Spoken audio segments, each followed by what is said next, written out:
I should have seen it coming.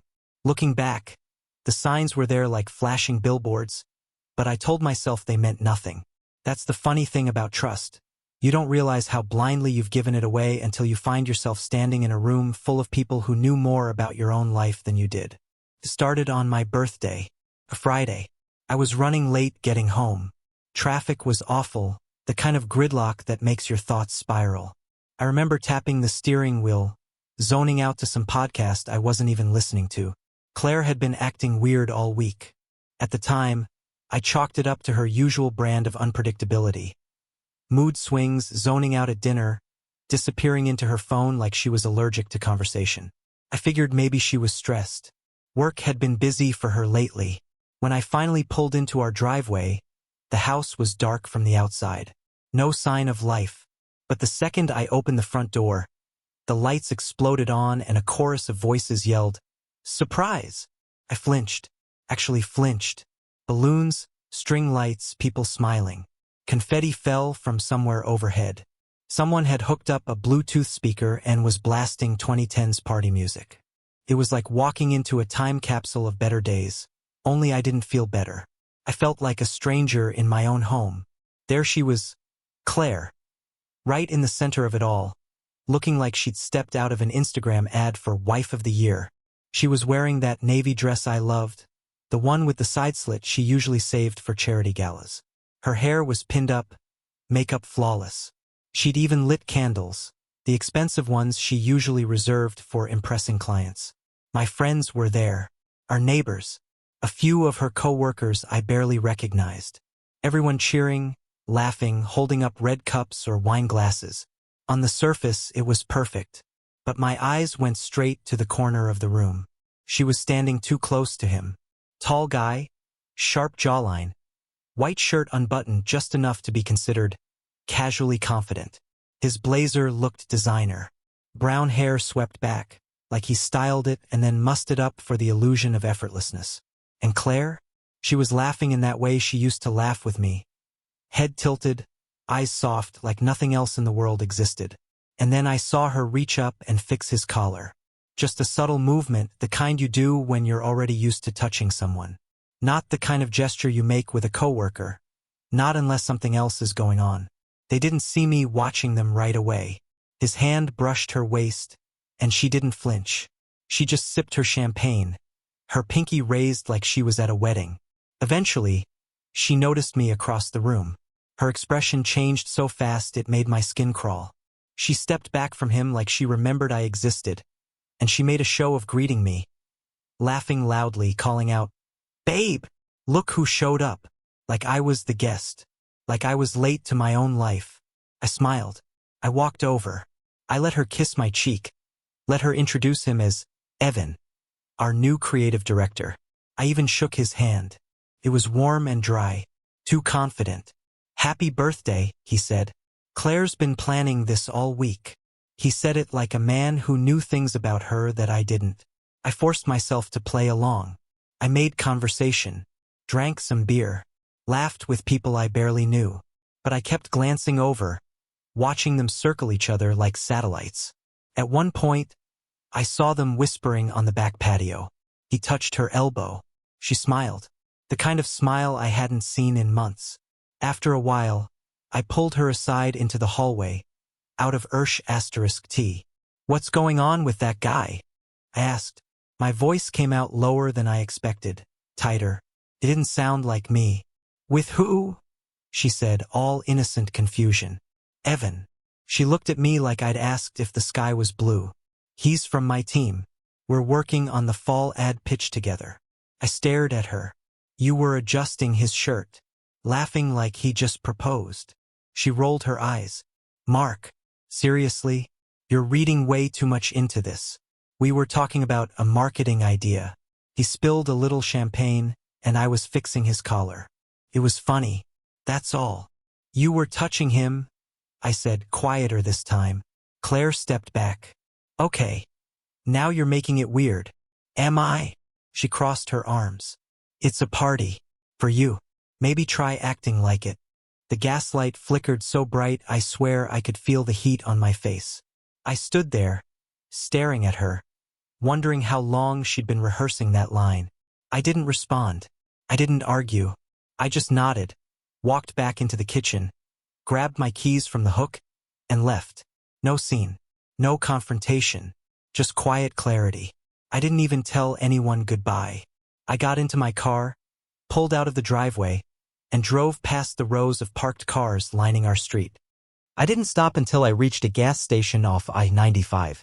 I sat there for maybe 20 minutes, engine off, staring through the windshield. She had been planning that party for days. She'd bought decorations, invited our friends, cleaned the house, and yet the most natural thing I'd seen her do all night was laugh with him. I didn't go home. I found a cheap motel off the highway. One of those roadside places with flickering lights and scratchy sheets. I paid cash.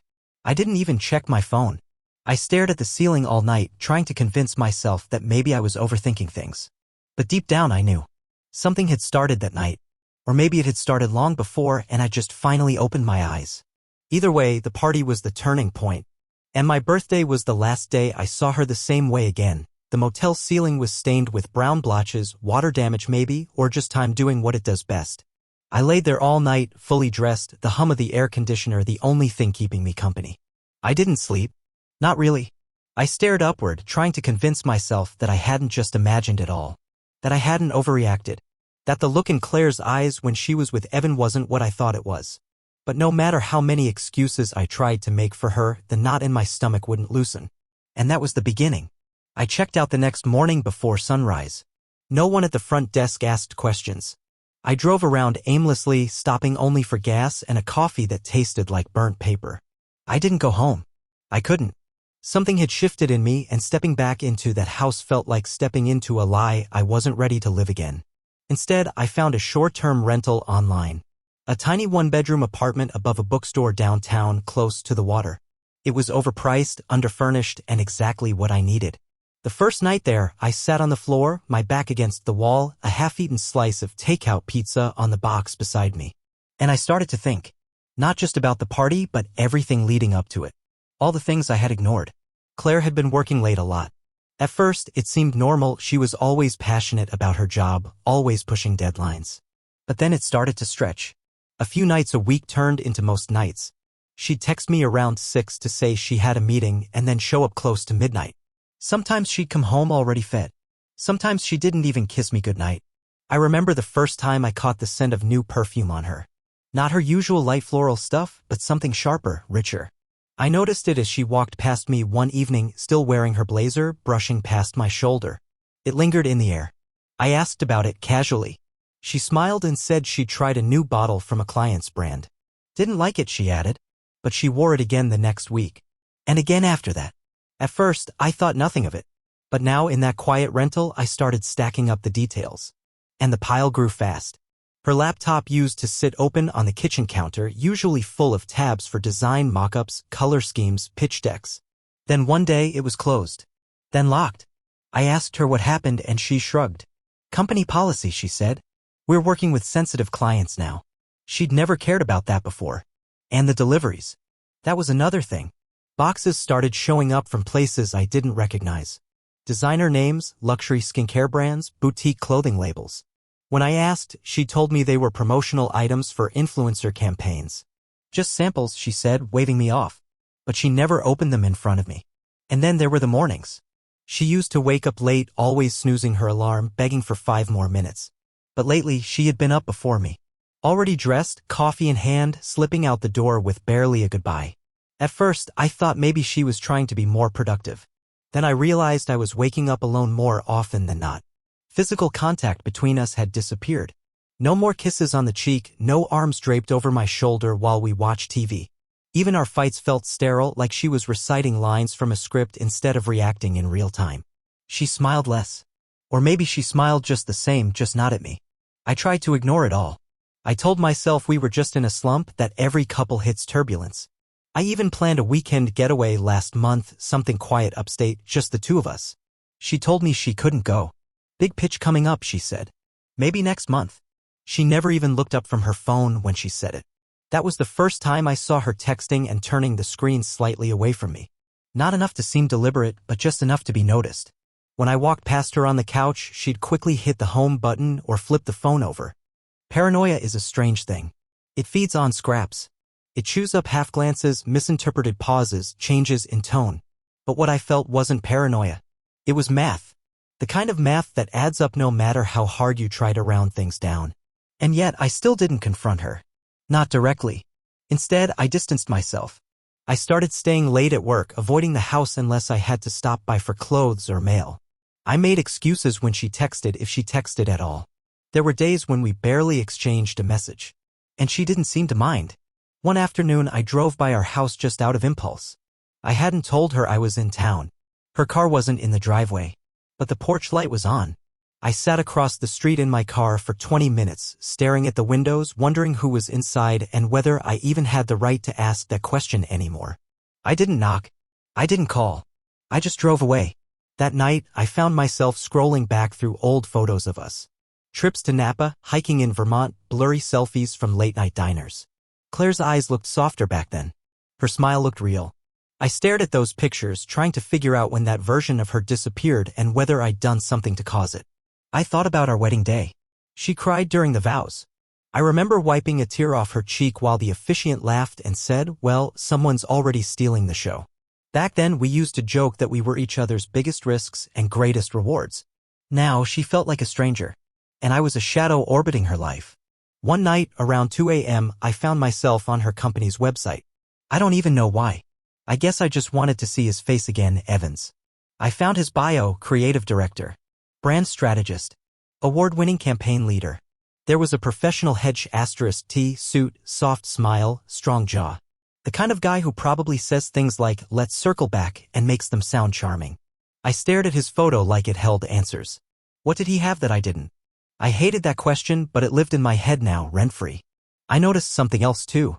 His Instagram account was public. Not much there, mostly creative work, coffee shop *TS, random cityscapes. But every now and then there were photos with people. Colleagues. Parties. And in one of them, buried from 2 weeks ago, there was Claire. Blurry, laughing, holding a cocktail. Standing next to him, way too close. The caption read, "Team nights keep us sane." She had told me she was working late that night. I stared at the screen until my eyes burned. I didn't eat the next day. Didn't leave the apartment. My phone rang once. It was Claire. I didn't answer. Her text came through a minute later, just checking in. "Haven't heard from you. Everything okay?" I stared at the message for a long time. Then I turned off my phone completely. It was the first time I realized something fully and undeniably. This wasn't just a phase. This wasn't marriage fatigue or stress or a rough patch. It was a breakdown. Not loud, not dramatic, but slow, intentional. And I was no longer sure I was part of the equation at all. It was a Saturday, late March, overcast and quiet. One of those days when the world feels like it's holding its breath. I hadn't been home in over 2 weeks. Claire stopped calling after the first few days. A couple texts trickled in, "Hey, just checking in. Let me know you're okay," but even those eventually dried up. I wasn't angry at her silence. If anything, I found it telling. You don't stop reaching out to someone you love unless you already know the answer you'll get. But I needed to go back. I told myself it was just to grab some files from my office, my old work laptop, some flash drives, a few physical notebooks I still used when I was deep in development. I figured Claire wouldn't be there. She'd said she had weekend meetings. I'd timed it deliberately. I parked 2 houses down. I don't know why. Maybe I didn't want her or anyone to see my car in the driveway. Maybe I didn't want it to feel like I was coming home. The street was quiet. I crossed on foot, keys in hand, my chest tight with something I couldn't name. As I slid the key into the front door, part of me expected it not to work. Like she'd changed the locks without telling me. But it clicked open, same as always. Inside, everything was too clean. The kind of sterile clean that doesn't come from living in a house but from staging one. The candles on the kitchen island were different, scented this time. The throw pillows on the couch had been rearranged. Even the artwork in the hallway had been swapped. Our wedding photo, the one she used to say made her feel lucky every time she passed it, was gone. Replaced with some abstract piece, blue and beige swirls like a storm underwater. I stood there for a second too long, then made myself move. I headed to the office, grabbed my laptop, stacked my notebooks under one arm, and was halfway back to the front door when I heard it. A car pulling into the driveway. My heart punched into my throat. I froze, glanced out the window, and felt my stomach drop. It was her. And him. Evan was behind the wheel. She was in the passenger seat, laughing at something, head thrown back like she hadn't laughed that hard in years. When the car stopped, he got out first, jogged around to her side, and opened the door for her. Claire stepped out like she was walking onto a red carpet. Tight jeans, heels, oversized sweater slipping off one shoulder. She didn't see me. Not yet. They stood close. Too close. He handed her a small shopping bag, black, glossy, logoed with something I didn't recognize. And then, right there in the open, she leaned in and kissed his neck. Not a peck. A slow, practiced motion like she'd done it 100 times. I don't know what I felt in that moment. It wasn't heartbreak, not exactly. It was something deeper. Like watching a version of yourself die through a window. A life you thought you were still part of continuing without you. She took his hand and walked toward the house. Laughing again. The kind of laugh she used to save for inside jokes between us. My body moved before my mind could stop it. I backed away from the window, ducked down the hallway, and slipped out the back door. I walked around the side of the house, keeping my head low. I reached my car and sat in the driver's seat, door still open, my breath shallow. My hands were shaking. I grabbed my phone, unlocked it, and went to the camera. I didn't want to, but I needed to. I leaned across the passenger seat, aimed the lens through the side mirror, and snapped a photo. Evan's arm around her waist, her head resting on his shoulder. Their silhouettes framed perfectly by the front door as they stepped inside. It felt like betrayal captured in high definition. Then the door closed. Curtains drawn. Silence. I sat there for a while, the photo still open on my screen. A part of me wanted to march up, knock on the door, and make her look me in the eyes. Make her explain herself. But I didn't. Because I already knew what she'd say. She'd lie. Or she'd cry.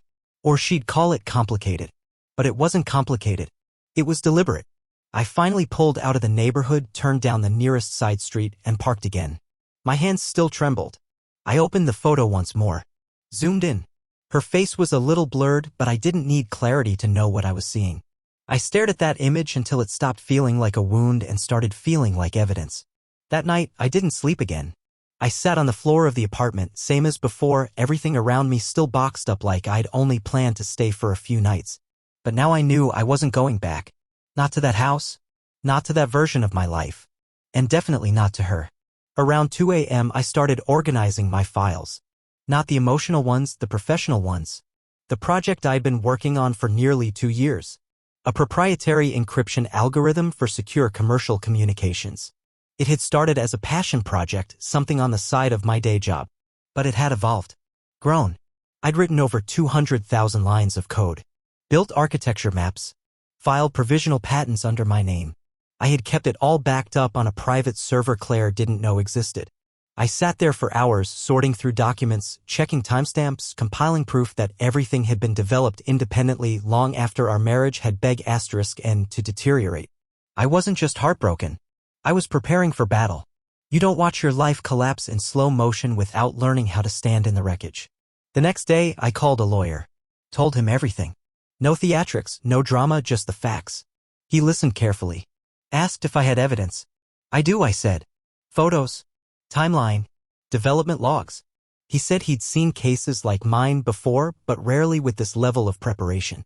She'll go after the software, he warned. If she thinks it's worth anything, she'll claim it was developed during the marriage. That makes it community property. Not if I separate the ownership, I said. And not if I disappear before she even knows what it's worth. That was the first time he paused. You're not just divorcing her, he said. You're planning an exit. I nodded. The quiet kind. I transferred the IP rights to a newly formed LLC. Created a trust that held 100% of the company's shares. Registered everything out of state. My name was listed only as the acting developer under contract. No equity, no ownership, no traceable tie. To the outside world, I was just a contractor. To Claire, I was still working on side gigs from our kitchen table. And just like that, I began to disappear. I called a locksmith the next day and changed the code on my office's storage locker downtown. I hired a moving company to retrieve the last of my personal items from the house. I didn't even tell Claire they were coming. They packed my things, boxed my clothes, and left the key on the entry table like I was never there to begin with. I didn't block her number. I wanted her to wonder. I wanted the silence to say what words never could. Let her ask herself where I went. Let her wonder what I knew, and when I knew it, I never stepped foot in that house again. Because now I had what I needed. Proof. Not just of her affair, but of my own escape. It's strange, the kind of clarity that betrayal gives you. For weeks I had been drifting, half man, half ghost. But after that Saturday, everything sharpened. I didn't just want out. I wanted out with control, leverage, and clean hands. No drama, no accusations, no begging, just gone. And I had one thing Claire didn't know about: the software. I called it Project Sundial.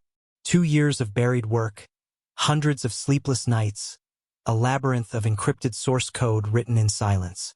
When Claire had asked what I was always doing so late in the office, I told her I was helping a friend's startup. She never pressed. That should have been a red flag even then. She wasn't curious. She just didn't care. The encryption protocol I'd created wasn't flashy.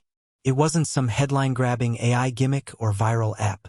It was back-end infrastructure, raw, secure, elegant. A commercial-grade communication shield built for speed, adaptability, and nearly uncrackable encryption. I designed it initially for small businesses, but I realized halfway through its development that it could scale for government-grade security. And now it was mine, fully mine. Until recently, I hadn't pursued anything serious with it. I thought maybe I'd sell the tech or license it to a firm. But after what happened with Claire, I knew I had to move. Not just protect it, monetize it before she caught even a whiff of its value. The first thing I did was incorporate a new entity, Argon Digital LLC. I used a corporate agent in Delaware, listed myself as the software developer under contract, and placed all shares into a legal trust. The trust didn't bear my name. It was registered under an anonymous trustee in Wyoming. Even my own attorney said, "You're not just covering tracks, you're paving a whole new road." I hired a tech IP lawyer, someone with experience in asset shielding and divorce protections. We drafted an airtight timeline, documented when the first line of code was written, who owned it, and that it was built entirely after Claire and I had entered a period of informal separation, with no input, financial or intellectual, from her. It wasn't petty. It was survival. A month later, I got the call that changed everything. It was from a CTO at a major firm in Manhattan. Let's call them Haldarin Systems, a tech conglomerate with fingers in cybersecurity, telecommunications, and international data compliance. One of their engineers had come across a demo of Sundial I'd posted on a private developer forum. They wanted to know more. I played it cool. We exchanged emails. I sent them a stripped-down sandbox version of the code. A week later, they flew me out to New York. I stayed at a hotel in Midtown, walked into a 27th-floor boardroom overlooking the city, and gave a 45-minute presentation that ended with an NDA thicker than a college textbook. They didn't blink. Their lead counsel was already talking licensing before I reached the elevator. It was real. The next 2 weeks were a whirlwind of negotiations. My lawyer helped structure the deal so that I retained creative rights but gave Haldarin exclusive commercial licensing for 10 years, with renewal and performance incentives. The final number? $68 million. I signed it. Quietly. No announcement. No media. The contract was locked under multiple shell companies, trust protections, and federal-level NDAs. To the outside world, I was just some freelance dev who disappeared from social media and canceled his gym membership. To Claire, I was still that guy tinkering with keyboards in a rental apartment above a bookstore. I didn't spend a dime at first. No new car. No penthouse. I kept it quiet, wore the same hoodie, drove the same aging sedan. Money wasn't the goal. Freedom was. Freedom from ever being in a room again where I had to pretend I wasn't dying inside. But even as the ink dried and I finally exhaled, there was still one thing I couldn't shake. The part of me that remembered how easily she'd smiled at him, how natural it looked, how far gone she must have been. And what bothered me more than anything, she still hadn't said a word. Not a call, not a confrontation, not even a fake apology. She must have assumed I was just licking my wounds, staying silent out of shame or sadness. Maybe she thought she'd gotten away with it, that I'd eventually come crawling back. Or worse, that I'd stay gone, tail between my legs, while she played house with her new creative director. But she didn't know who she was dealing with anymore. The man who left that house weeks ago wasn't coming back. I started wrapping up loose ends. I canceled our shared credit card, the one I hadn't used in months. It was still in my name. She must have assumed I'd forgotten about it. Within 24 hours, her Uber charges, boutique subscriptions, and 2 wine deliveries bounced. She texted me about it. Claire, hey, weird question. Did you cancel the visa? Just need to know if it's a bank issue. I didn't reply. She tried again the next morning. Claire, Mark? Can we talk? I feel like we need to clear the air. You've been MIA and I'm starting to worry. Worry. Not regret. Not guilt. She wanted clarity, not consequences. That's when I knew she had no idea what was coming. 2 days later, she called. I let it ring. Then again and again. Voicemail, no reply. She left a message. I didn't even listen to it. Not yet. Instead, I kept moving forward. I secured a new apartment, permanent this time. Modern, high-rise, floor-to-ceiling windows. Still modest, but clean. Mine. I signed a lease in cash through a holding company. Utilities under a corporate name. Even the mail was redirected to a digital P.O. box. She couldn't trace me even if she tried. I hired 2 developers from my old tech circle, guys who had been overlooked, burned out, or passed over by bigger firms. One of them, a single dad with 3 kids, called me the first person to give him a real sh*t in years. We worked out of a co-working space in the city, growing the co-base, building extensions, optimizing performance. Argon Digital was no longer a placeholder. It was real. Fast. Scalable. And it was only getting stronger. I heard from Claire one more time that month and email this time. Subject, can we just talk? Mark? I know things have been complicated. I'm not asking for forgiveness. I just want to talk like adults. We were married for 7 years. That has to mean something. Please. Just talk to me. Claire. I stared at the screen. 7 years. It did mean something. It meant 7 years of giving her the benefit of the doubt. Of ignoring red flags. Of building a life she was so quick to abandon. So I closed the tab. Didn't respond. Didn't need to. I had already said everything I needed to say, with silence, with signatures, with source code. Let her sit in the space where I used to be. Let her fill it with motivational quotes and champagne selfies. Let her tell her friends I ghosted her, or that it was mutual, or that we grew apart. The truth didn't need defending. Because while she was chasing someone to make her feel seen, I was building something no one could take. Not even her. I didn't think about Claire much after that. At least, that's what I told myself. Most days, I stayed buried in work, hiring developers, expanding Argon's infrastructure, fielding new inquiries from clients who had no idea the man behind the curtain had walked out of a marriage like stepping out of a burning building. The quiet was comfortable. Productive. And then, one morning over coffee, a name from the past slid back into my life. It was a text from Claire's sister, Jenna. Jenna, hey Mark. This is random, but have a minute. I stared at it. We hadn't spoken since before the party. She had always liked me, or at least respected me. She was the blunt one in Claire's family, less polished, more direct, and definitely more suspicious of Evan the moment he entered the picture. Curiosity got the better of me. I replied. Me, sure. What's going on? Her answer came fast. Jenna, you need to know something. She's unraveling. I didn't reply immediately. I wasn't sure I wanted to open that door. But Jenna didn't wait for an invitation. The next message was a wall of text. She and Evan broke up. Not that it was ever official. He lost his job last month, company downsizing or internal restructuring, she claims, but word is he got caught violating some internal policy. They were living together in your house, but he bailed once the money dried up. She's maxed out her cards, defaulted on one, and is 3 months behind on the mortgage. Her Instagram is full of fake spa days and healing energy quotes, but behind the scenes, she's drowning. She's even talking to a lawyer about going after your company. Thinks she might be entitled to part of it since you were technically still married during development. Just be ready. I reread it, jaw clenched. None of it surprised me. Not really. Claire had always been good at performance. She knew how to present an image, especially online. Probably figured as long as the photos looked glossy and the hashtags were inspirational, the world wouldn't notice the cracks forming underneath. But reality has a way of catching up. And apparently it had arrived. I thanked Jenna for the heads up and asked her to keep me posted if anything changed. She agreed, though she warned that Claire was starting to spin, her words, not mine. Something about the way she said it lingered in my mind. Spin implied recklessness. Panic. Desperation. The next week I started noticing little things. Mutual acquaintances reaching out with strange questions. A former coworker of Claire's asked if I still owned that encryption app she used to mention. An old friend messaged to say Claire had reached out wanting to talk, but couldn't give a clear reason why. Then came the subpoena. I found it taped to the front door of my new apartment, sealed in an envelope addressed in bold capital letters. Claire J. Morgan versus Mark E. Morgan. Petition for marital asset evaluation. There it was. Her play. She wanted a piece of sundial. I handed the envelope to my attorney the same day. He skimmed the contents, shook his head, and said, "This is desperation, not strategy." Still, we didn't underestimate it. In court, emotion doesn't matter, paperwork does. So we assembled ours with precision. Every git commit, every timestamp, every server log. Development logs were signed and backed up offsite. The date of incorporation, the trust filings, the license agreement with Hal Darren, everything airtight and filed before the date she listed as our separation. But what sealed the coffin wasn't paperwork.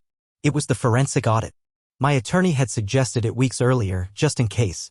A full forensic review of Argonne's systems, server access, and attempted breaches. I didn't think we'd find anything. But we did.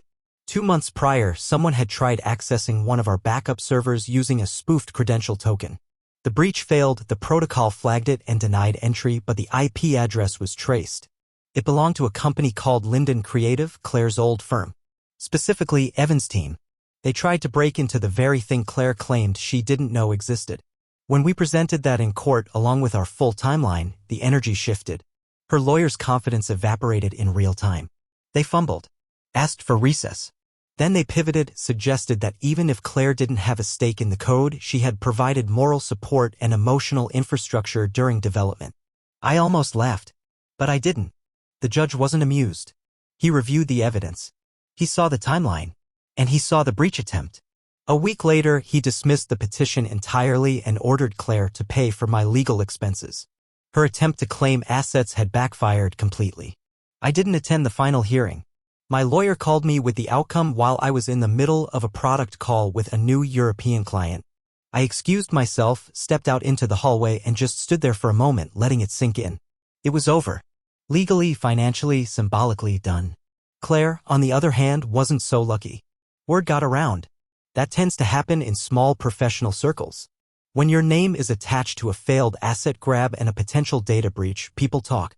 Claire's LinkedIn suddenly changed from chief marketing strategist to consulting. The spa selfies became more frequent.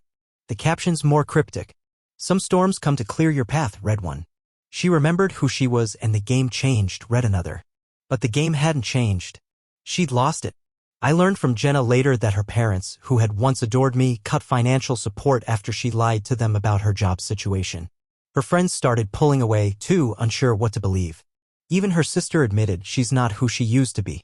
I didn't gloat. I didn't post cryptic victory quotes or tell anyone, "I told you so." I just lived.